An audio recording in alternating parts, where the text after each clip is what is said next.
Hello everyone, today we'll be comparing one of the fastest 8GB card with the slowest 10GB card to find out if 8GB is still enough for 1080p gaming in 2023 or we should start looking at 10GB card. So let's find out which of the card is the 1080p ValueKing. As in current use market you can find 3070 for 300 and 3080 for 400.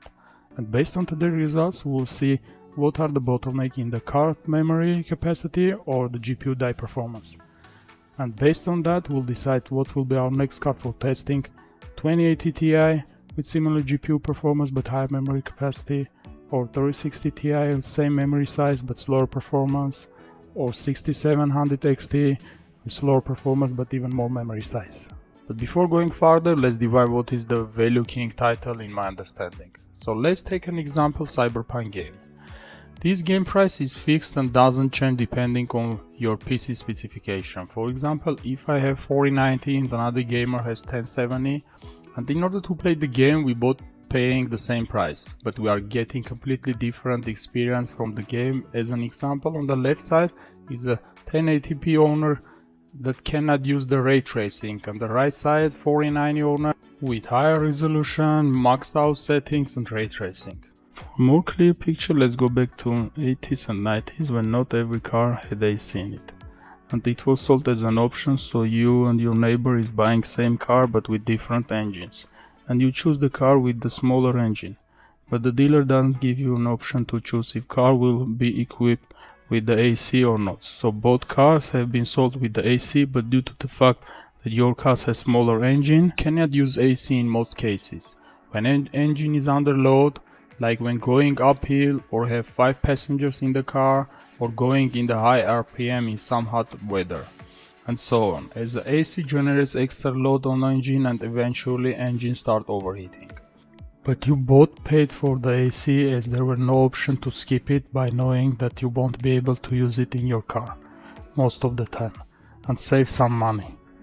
Another really good example is with the renting of the movies, where rental companies understand that customer experience connected with the movie visuals, in this case the resolution. So each resolution getting different prices. The same should be applied to the games. So why we have to pay same price for completely different experience? And I would like to see game developers finding some way to do what car manufacturers did, providing different prices for the same game based on the features of that game, and make games upgradable. Let's say instead of having one fixed price, let's assume $50, it could be like $30 for 1080p version, $40 for 1440p version, and $50 for 4K. Plus it can be even more customizable. Like if you have 1070 which doesn't support ray tracing, why not to make ray tracing activation option like $5? And if you have 1070 plus 1080p monitor, you will buy the game for $25 instead of paying full price of $30.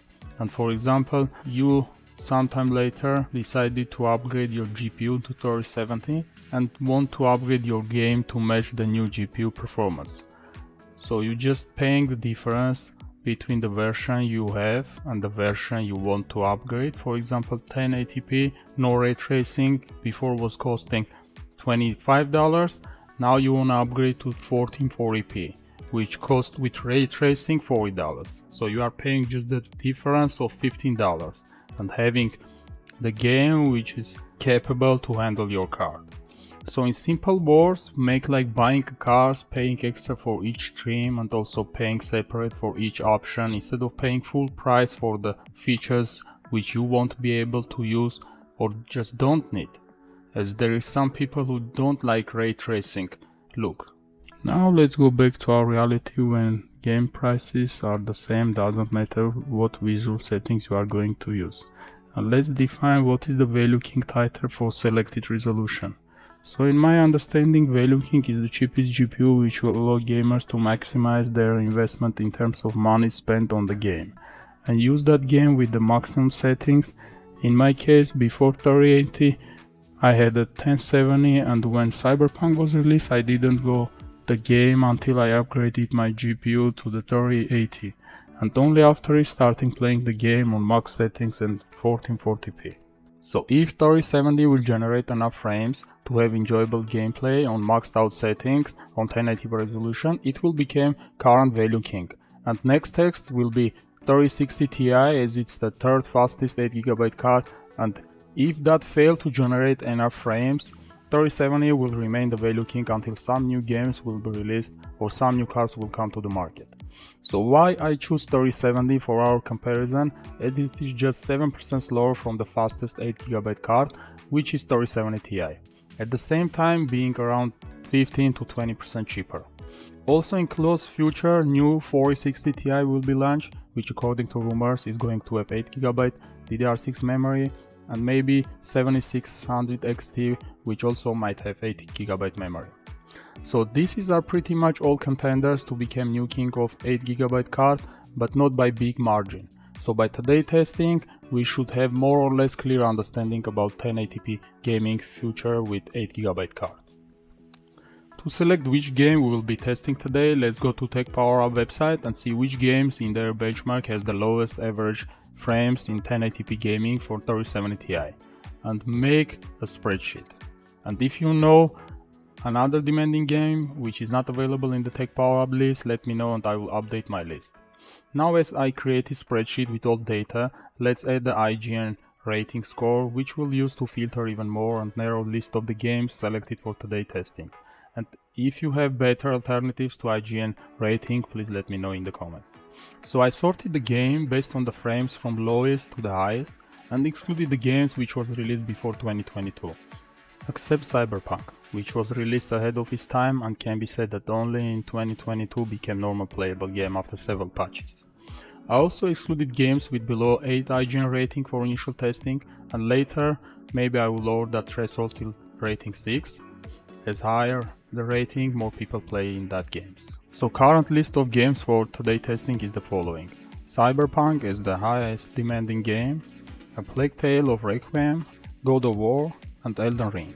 So let's start testing from the highest frames per second game and go to the lowest. And we'll be looking mainly on two numbers: minimum frames per second and average frames per second, to see if our 3070 is capable of generating enough frames to make gameplay enjoyable for single player games when there is no need in high frames per second like in esport games, where anyway everybody is playing on low or medium setting to gain that extra frames. So if 3070 minimum frames doesn't fall below 25 and average is around 30-40 frames per second range, we can count that that test is a pass and move to the next more demanding game and test it until we will come to the most demanding games, which is in current list is a Cyberpunk. And if 3070 will pass also Cyberpunk testing, that we can say that 3070 is our ValueKing in 1080p gaming until new contenders will come to the market to challenge its title.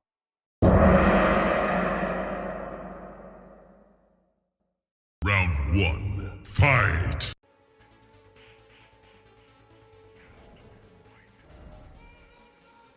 First game in today testing is Elden Ring. This game was locked on 60 FPS, but I used third-party application to unlock it. All games are played on 1080p resolution with max settings. And if there is a ray tracing option, I turned ray tracing option on also. So this game initially was making some strange bug. It was locking on 75 FPS based on my monitor refresh rate, which I was trying to turn off, but doesn't have any impact. So when suddenly, after several restarts, opening and closing applications, that bug was gone, I get another bug, which it seems a bug because this game is capable to generate more frames, especially under 3080, than 89 average, which we can see. Because as you can see, the GPU utilization is just around 80%, when 3070 is being utilized on 95-96%. That's why we are having the minimum frame per second lower than for 3070.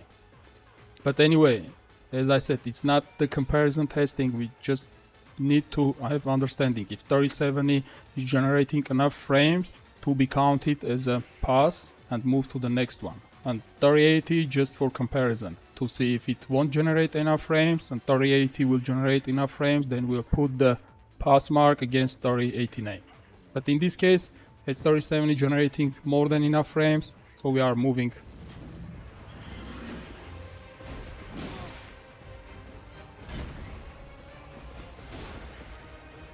Round 2. Fight! So the next game is a God of War, again 1080p resolution. You can see all the settings, everything is maxed out. We're playing the same scene manually. We'll see what kind of performance we'll get from this game. And in this game there is no bugs, so you can see utilization for both cards maxed out, and we are averaging around 90 frames per second when the minimum currently like 83. So again, this is can be counted as a pass mark for 3070, so more than enough playing this game on the max setting. So in the games where you can see that we have enough room, we can safely assume that we can try even 1440p gameplay on this card. And when we'll be doing the test for the ValueKing of 1440p resolution, of course we'll make a test for 3070 to see if that's enough or not. Then if not enough, again we'll go to the faster card. If it's enough, we'll go to the lower card.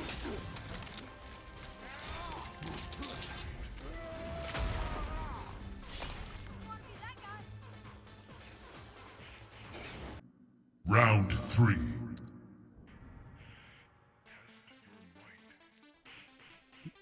Next game is a Plague Tale of Requiem.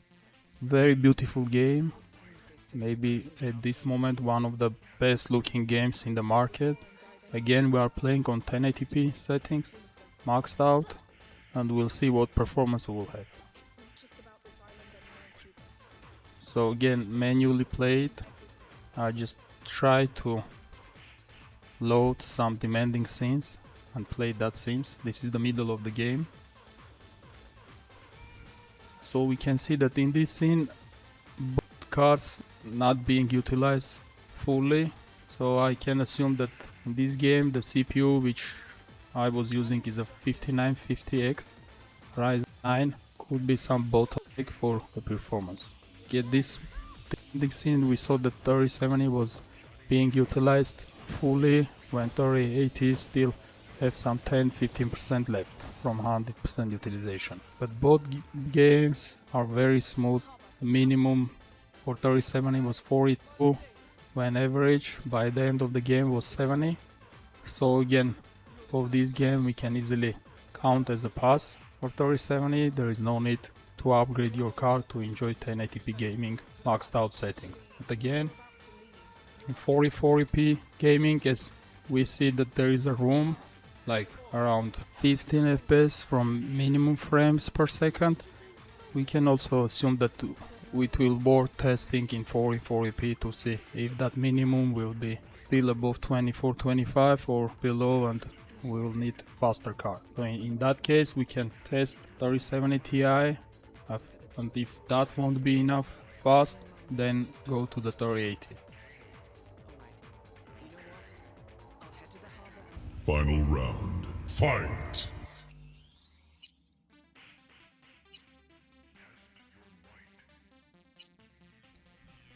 And the last game is a Cyberpunk, the highest demanding game, everything maxed out, and ray tracing on psycho level, DLSS and turned off, and again manually played from the same save point to see what will be the results. And we can already see that it's on the edge of being failed, but still keeping like 37 frames, 36 frames, when 3080 is keeping the minimum on 39 frames. We can see both GPU 100% utilized and nothing is overclocked, everything on the factory settings. And by the end of the game, this is the results. The minimum we got is 31, so still above the 24-25 frames per second, so we count it as a pass. But I have a doubt if this card will manage to generate enough frames in 1440p gameplay. So before going further and doing that testing for 1440p ValueKing, I guess the first game I will test it will be the Cyberpunk. So if 3070 will fail in this game, so there will be no meaning doing the rest of the tests,